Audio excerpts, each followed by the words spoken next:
ಮಧ್ಯ ಘಟ ಕುಂಭೋಜ ಪ್ರತ್ಯೇಕ ವಜ್ರಾಜಿತ ಇದು ಶಾಸ್ತ್ರ. ಅದಾದ ಛಂದಸ್ಪರ ಮಾಡ್ತಾರೆ. ಶಿವಂ ಜಗೀರವ ಶಿವಪ್ರಕೃತ ಸುಲಘರಾಧಾರಿತ ರಾಜಪುರಂ ಭಕ್ತನಾಥ ಪ್ರವಿತನ ಮನಸ ಭಾವಿತ ಭೂಮಿಭಾಗೈ ಇದು ಸರ್ಥ. ಮೊದಲು ಶಬ್ದವನ್ನು ಶುರು ಮಾಡಿ ಆಮೇಲೆ ಶ್ರದ್ಧದ ಭಾವಿತ ಭೂರಿಭಾಗಿ ಕೆಲವರಿಗೆ ಕನಸು ಬಿದ್ದು ನಾಟಿ ಮುಂದೆ ಇಂಥ ಪಾಠ ಕನಸು ಬಿದ್ದು ಅದೇ ಕೆಟ್ಟ ಪಾಠ ಎಲ್ಲದೇ ಪ್ರಚಾರ.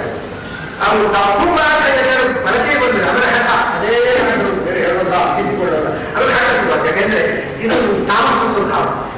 ತಪ್ಪು ಪಾಠ ಮಾಡೋದು ತಾಮಸ ಸ್ವಭಾವ. ಮತ್ತೆ ಅದನ್ನು ಬಿಡದೆ ಅಂತ ಅದನ್ನು ಮುಂದುವರೆಗೆ ತಾಮಸ ಸ್ವಭಾವದ ಉಳಿಮೆ ಆಗಿದೆ. ತಪ್ಪು ಮತ್ತು ಬಾಯಿ ಹೊರಗೆ ಅದೇ ಹೇಳಿ ನಾವು ನಾಟಿ ಮುಂದೆ ಅಂತ ಹೇಳೋದು ನಮ್ಮ ಪಾಠ ಅದು ಭೂರಿಭಾಗಿ ಹೇಳೋದು ಅಲ್ಲಪ್ಪ. ನಿಮ್ಮ ಪಾಠ ಯಾಕೆ ಮಧ್ವಜ ಪಾಠ ಹೇಳಬೇಕು. ನಾನು ನನ್ನ ಪಾಠ ಹೇಳಿ ಹೇಳೋದಲ್ಲ ಮಧ್ವಜ. ನಾನು ನಿಮ್ಮ ಪಾಠ ಹೇಳೋಲ್ಲ. ನಾವು ನಮ್ಮ ಪಾಠ ನಮ್ಮ ಪಾಠ ನಿಮ್ಮ ಪಾಠ ಹೇಳ್ತೀವಿ ಮಧ್ವಜ ಪಾಠ ಹೇಳಿ. ಇಷ್ಟು ತಲೆಯಿಂದ ಜನಕ್ಕೆ ವಿಚಿತ್ರವಾದ ಪೂರ್ವಾದ ಆಯ್ತು. ಛಂದಸ್ಸಿನ ಬಗ್ಗೆ ಆಯ್ತು. ರಿಲೇಷನ್ಶಿಪ್ನ ಬಗ್ಗೆ ನೋಡಿ.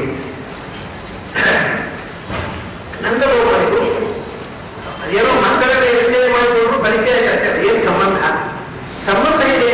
ಭಾಗವತದಲ್ಲಿ ಒಂದು ಕಡೆ ಏನು ಬರುತ್ತೆ ಗೊತ್ತಾ, ನಂದಗೋಪನ ಯೋಗಕ್ಷೇಮ ವಿಚಾರಣೆ ಮಾಡುವಾಗ ಭ್ರಾತಃ ಅಂತ ಸಂಬೋಧನೆ ಮಾಡ್ತಾರೆ. ಅದು ಗೊತ್ತಿದೆ ಈ ಮಾತು. ತಮ್ಮ ಕಟ್ಟ ನಂದಗೋಪನ ಯಾರು ವಸುದೇವನು ನಂದಗೋಪನು ಅಣ್ಣ ತಮ್ಮಂದಿರು. ಅದು ಹೇಗೆ ಅಂತ ನಿಮಗೆ ಯಾವ ಕಾರಣಕ್ಕೂ ಸಿಗೋದು. ಭ್ರಾತಃ ಸೋದರನೇ ಅಂತ ಸಂಬೋಧನೆ ಮಾಡ್ತಾರೆ. ಹಾಗಾದರೆ ವಸುದೇವ ನಂದಗೋಪ ಈ ಮಕ್ಕಳನ್ನು ಎಕ್ಸ್ಚೇಂಜ್ ಮಾಡುವ ಕೇವಲ ಸಂಬಂಧಿಗಳು. ಆದ್ದರಿಂದ ವಸುದೇವ ಎಲ್ಲ ಹೆಣ್ಣಿದ್ರು ರೋಹಿಣಿ ಮುಂತಾದವರೆಲ್ಲ ನಂದಗೋಪ ಮನೆಯಲ್ಲೇ ಇಲ್ಲ. ಯಾರೋ ಮುಖ್ಯಂತರ ಮನೆಯಲ್ಲಿ ನಮ್ಮ ಹೆಣ್ಮಕ್ಕಳಿರ್ತಾರೆ. ತಮ್ಮನ ಮನೆಯಲ್ಲಿ ತನ್ನ ರೋಹಿಣಿ ಇವರೆಲ್ಲ ಇದೆ. ಅಲ್ಲಿ ಕಳಿಸಿಕೊಡು. ಅಲ್ಲೇ ಹುಟ್ಟಿ ಬರ್ತದ್ದು ರಾಮಾಯಣ ಎಲ್ಲ ಬೇರೆ ಮಾಡ್ಕೊಡು. ಅಷ್ಟೇ ಅಲ್ಲ, ಇವು ಸುಭದ್ರೆಯ ಹುಟ್ಟಿದಾಗ ಅಂತ ಮೊನ್ನೆ ಹೇಳಿದೆ. ಅದೇ ನಂದಗೋಪ ಮಗಳು ಏಕಾಂಗ ಕೊಡುವುದು ಅವರು ಬೆಳೆದದ್ದು ಬಂತಿಲ್ಲ. ಅಲ್ಲೇ ಯಶೋಧಿ ರೋಹಿಣಿಗೆ ಜೊತೆಗೆ ಅಲ್ಲೇ.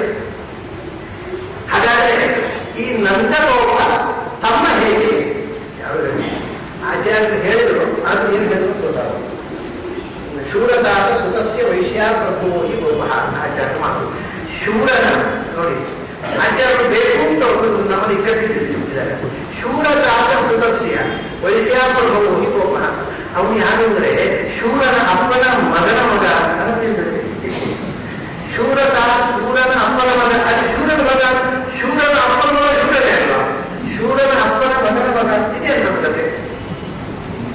ಶೂರದಾತ ಅಂದರೆ ಅದಕ್ಕೆ ಎರಡು ಪಕ್ಷ ಉಂಟು. ವ್ಯಾಖ್ಯಾನಕಾರನೇ ಗೊತ್ತಾಗ ಶೂರದಾತಸ್ಯ ಸುತಃ ಶೂರದಾತ ಸುತಃ ಶೂರ ಏವ. ಅದು ಯಾಕೆ ಹಾಗಾಗಿಲ್ಲ. ಅದು ಶಾಸ್ತ್ರದಲ್ಲಿ ಘಟಾಭಾವ ಭಾವ ಘಟೇ ಜೀವತೆ. ಅದು ಏನು ಘಟಕ ವಿಚಿತ್ರ. ಹಾಗೆ ಅದು ಸರಿ ಘಟಾಭಾವ ಭಾವ ಘಟ ಏವ. ಅದು ಶೂರದಾತ ಸುತಃ ಶೂರ ಏವ ಅಂತ ಹೇಳೋದಕ್ಕೂ ಅದು ದೃಷ್ಟಾಂತದಲ್ಲಿ ಇದೆ. ಆದರೆ ಮನಸ್ಸಿಗೆ ಒಪ್ಪಿಲ್ಲ. ಶೂರನ ಅಪ್ಪನ ಮಗ ಅಂತ ಹೇಳಿ ಕಾರಣ ಅಂತ ಗೊತ್ತಾ. ಅಂದ್ರೆ ಅಪ್ಪನೊಬ್ಬನೇ ತಾಯಿ ಬೇರೆ. ಆಗ ಹಾಗೆ ಹೇಳ್ತಾ ಗೊತ್ತಾಗ್ತಿದ್ದೇನೆ. ಶೂರನ ಅಪ್ಪನ ಮಗ ಅಂದ್ರೆ ಶೂರನ ತಮ್ಮ ಅಂತ. ಶೂರನ ತಮ್ಮ ಅಂದ್ರೆ ಅಪ್ಪ ಒಬ್ಬನೇ. ಅದಕ್ಕೆ ಅಪ್ಪನ ಮಗ ತಾಯಿ ಬೇರೆ. ಆದ್ರಿಂದ ಶೂರನ ಅಪ್ಪನ ಮಗ ಅದು ಶೂರನ ಅಮ್ಮನ ಮಗ. ಹಾಗೆ